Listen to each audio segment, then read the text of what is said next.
What is this IMEC? The nation wants to know. आने वाले समय में यह भारत, पश्चिम एशिया और यूरोप के बीच इकोनॉमिक इंटीग्रेशन का प्रभावी माध्यम होगा। This is a game changer. Trade between India and Europe 40% faster. China's Belt and Road Initiative has a new challenger. IMEC. IMEC. So we thought we should make a video जहाँ पे हम IMEC discuss करें कि आखिर ये है क्या, इसके इंडिया को क्या बेनिफिट्स हैं, इकोनॉमिक कॉरिडोर होता क्या है, सबसे इंपॉर्टेंट चीज कौन से सेक्टर्स इफेक्ट होंगे। लेकिन स्टार्ट होने से पहले एक लाइक और एक सब्सक्राइब दे दीजिए, कुछ कमेंट में अच्छा लिखिए और शुरुआत करते हैं कि IMEC क्या है।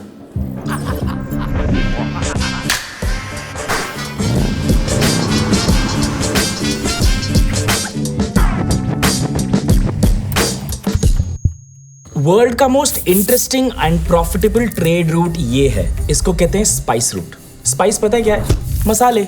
मसाले सबसे ज़्यादा कंज्यूम होते थे यूरोप में एंड बनते थे भारत देश में। अब ये जो मसाले थे इंडिया में तो आम बात थी, लेकिन यूरोप ये चीज़ उगा नहीं सकता था क्योंकि वहाँ की क्लाइमेट ये अलाउ नहीं करती है। तो यूरोपियंस ने बोला We want the masala. Where is it? And they found it in India and बना ये ट्रेड रूट। अब ये ट्रेड रूट इंटरेस्टिंग इसलिए है क्योंकि स्टार्ट करता है इंडिया में, वहाँ से निकलता है towards middle east, middle east से पहुँचता है यूरोप। अब इनके बीच में जो जर्नी है, मिडिल ईस्ट बन जाता है गेट कीपर, यानी कि ये डिसाइड करता है क्या क्वालिटी कितने में बिकेगी और प्राइस फिक्सिंग सब यही करते थे।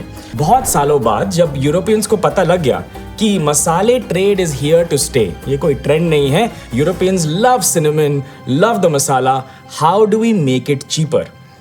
इसमें इनको क्या करना था, मिडिल ईस्ट को किसी तरह हटाना था, बिकॉज उन्होंने मोनोपोलाइज कर लिया था prices and weights and quality को।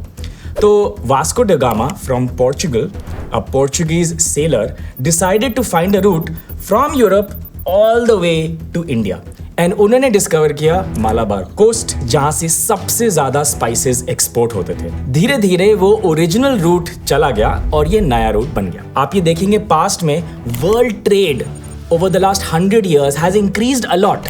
इससे देश का कोऑपरेशन बढ़ता है, एक दूसरे पे हम निर्भर होते हैं तो कोऑपरेट करना पड़ता है, टॉलरेट करना पड़ता है एंड होपफुली वॉर्स इस वजह से थोड़े कम होंगे। देयरफॉर ट्रेड बहुत जरूरी है। अब आते हैं 2023, इंडिया का नया नहीं, वर्ल्ड का नया spice route. Same country, same nation, different trade, but आप ये देखिए स्टार्ट होता है इंडिया से, जाता है मिडिल ईस्ट होते हुए enters Europe and that's why it's called the IMEC, India middle east European corridor.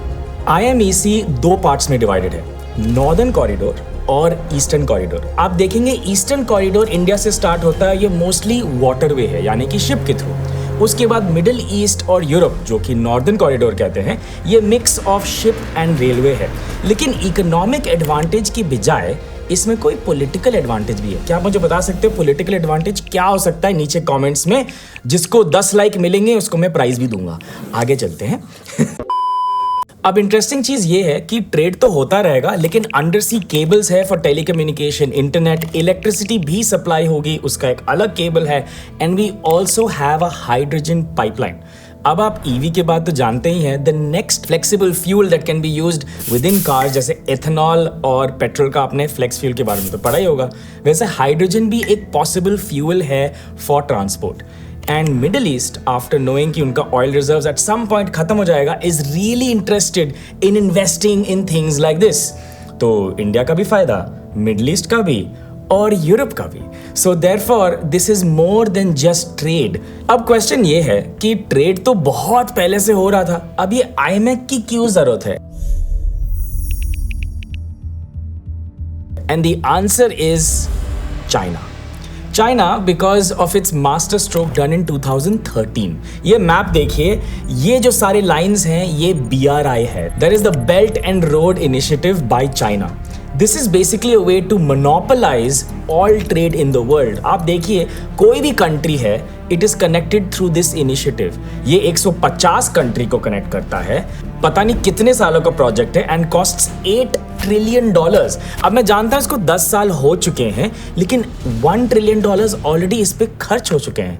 अब क्वेश्चन ये है क्या हमारे फ्यूचर वर्ल्ड में हम चाहते हैं कि एक नेशन सारा ट्रेड कंट्रोल करें? Obviously not.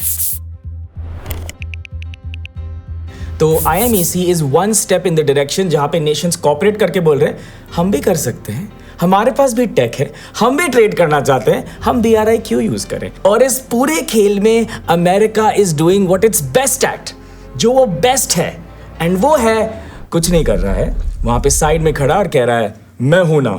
इस सारे चीज में अमेरिका कुछ कर रहा नहीं है, but it's part of the agreement. So actually this is the political move. Actually it's interesting, but it's not कि हम चाइना को एक्सक्लूड कर देंगे। It's not an exclusionary principle, it's actually competition. तो ये actually for the world trade अच्छी चीज़ है कि अगर आईफोन एक्सपोर्ट होता है या हाइड्रोजन एक्सपोर्ट होता है और उसके मल्टीपल ऑप्शंस हैं, कंज्यूमर को ही बेनिफिट होगा। लेकिन एक चीज़ है जो शायद जो चाइना ने किया शायद थोड़ा ईवल है, और इसको कहते हैं डेट ट्रैप डिप्लोमेसी। बहुत सिंपल सी चीज़ है, कोई गरीब नेशन के पास जाओ, बोलो मैं पोर्ट बनाने का पैसा आपको दूंगा, आप आराम से 10 साल में इसको रिपे करो। चाइनीज टेक्नीशियंस और लेबर आएंगे जो बनाएंगे, तो आपको लेबर का भी कॉस्ट का इशू नहीं है, और आपका छोटा सा गरीब नेशन अब बन जाएगा डेवलपिंग नेशन। लेकिन डेवलपिंग नेशन और गरीब नेशन में फ़र्क ये है शायद गवर्नमेंट का, लोगों का नहीं। एंड जनरली आप देखोगे गरीब देश थोड़ा और गरीब हो जाता है, थोड़ा और गरीब हो जाता है, क्योंकि उनके बेसिक इकोनॉमिक सेट नहीं है। एंड ये चीज़ चाइना बहुत अच्छे से जानता है। तो 10 साल आप फास्ट फॉरवर्ड करो, ये जो कंट्रीज़ हैं जिन्होंने लोन लिया था वो रिपे नहीं कर पाते हैं। अब जब आप अपनी बाइक का EMI नहीं भरोगे तो बैंक तो बाइक ले लेगी।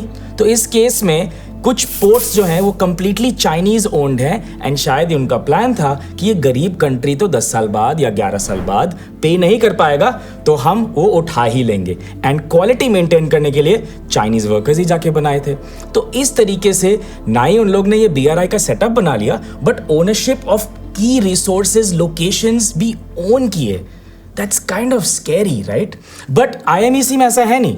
IMEC में सारे डेवलप्ड या डेवलपिंग रिच नेशंस हैं, जहां पे डेट ट्रैप वाला डिप्लोमेसी है नहीं। बहुत सीधी सी बात है, आप लोग के पास कुछ रिसोर्सेज है, हमारे पास भी हैं, ट्रेड करते हैं, ग्रो करते हैं, कंज्यूमर खुश रहेगा। अब IMEC एक्चुअली ऑल्टरनेटिव है एग्जिस्टिंग रूट का जो सुएज कैनाल के थ्रू जाता है। अब आप सोचिए पूरा एशिया और यूरोप, ये नेशंस देखो इतने बड़े बड़े, और वो छोटी पतली सी गली है जहाँ से सारा ट्रेड निकलता है। I mean, अगर कुछ फंस जाए तो फिर क्या होगा वर्ल्ड ट्रेड को? एक्चुअली फंस गया था लिटरली इस छोटी पतली गली सुएज कैनाल में। एक बहुत बड़ी शिप फंस गई थी कुछ 6 या 7 दिन के लिए, और आप सोचोगे वो एक शिप टेढ़ा ऐसा था, ब्लॉक कर दिया था सुएज कैनाल को, and billions of dollars were lost because the only route available was not there anymore.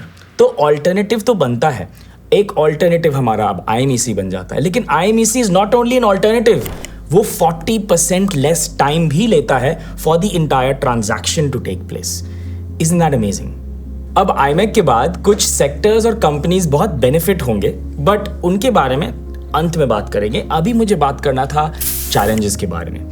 While I'm very proud कि we were able to do this in G20 all on our own with the leadership of our Prime Minister, there are some problems over here, and वो geopolitical issues हैं। First challenge ये है कि governments बदल सकते हैं, and delay in projects आम बात है। ये 3 एग्जाम्पल देखिए।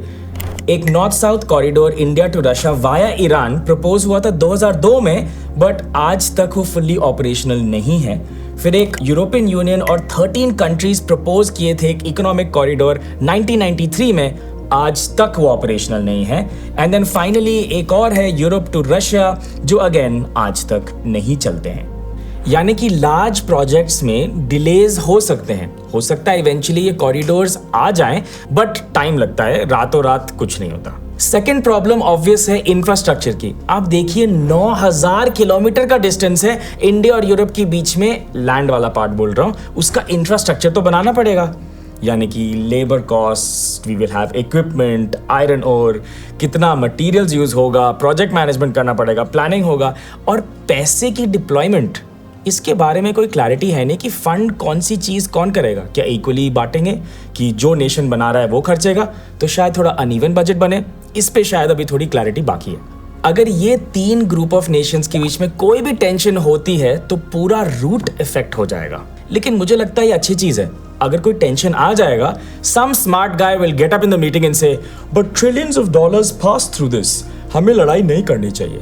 And maybe that's the point of this route anyway.